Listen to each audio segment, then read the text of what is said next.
Imagine this: a man who spent years in the spotlight, dodging punches in the octagon, suddenly finds himself in a courtroom, facing charges that could define his legacy. That's the twisted irony of Anthony Smith's current situation. Here's a guy who's been selling grit and resilience to millions, now caught in a legal battle that's exposing the cracks in his personal life. What makes this so fascinating is how quickly public perception can shift from a UFC icon to a domestic violence suspect. It's a reminder that even the toughest fighters can be vulnerable behind closed doors. Now, let's talk about those charges. 3 felonies? That's not just a slap on the wrist. Attempted first-degree domestic assault, terroristic threats, false imprisonment, these aren't minor infractions.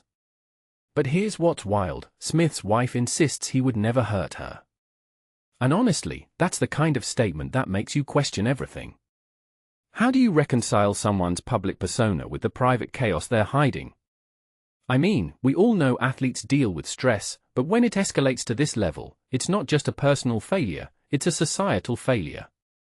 We're supposed to be rooting for the underdog, but when the underdog becomes the aggressor, where do we draw the line? Then there's the manager's statement. Classic corporate speak, right? Presumption of innocence, due process, respect privacy. It's the playbook for every high-profile legal drama. But what's really going on here?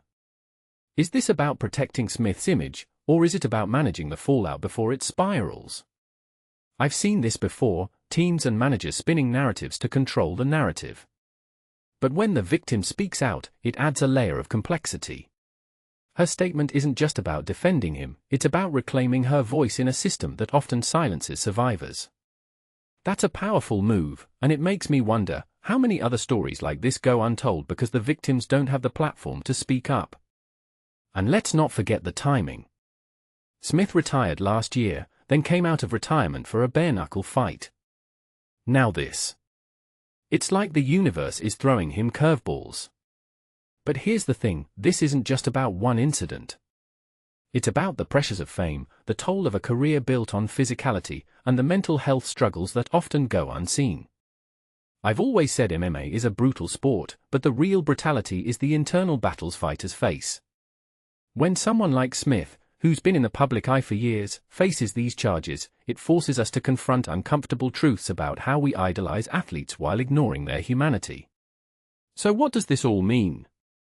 It's a cautionary tale about the fragility of reputation, the cost of fame, and the importance of not rushing to judgment. I'm not saying Smith is guilty or innocent, no one should be.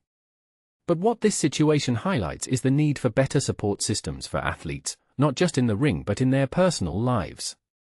Because when someone's entire identity is tied to their physical strength, it's easy to overlook the emotional and psychological battles they're waging. This isn't just about Anthony Smith, it's about the invisible struggles that happen behind the scenes in every high-profile career. And that, my friends, is a story worth thinking about.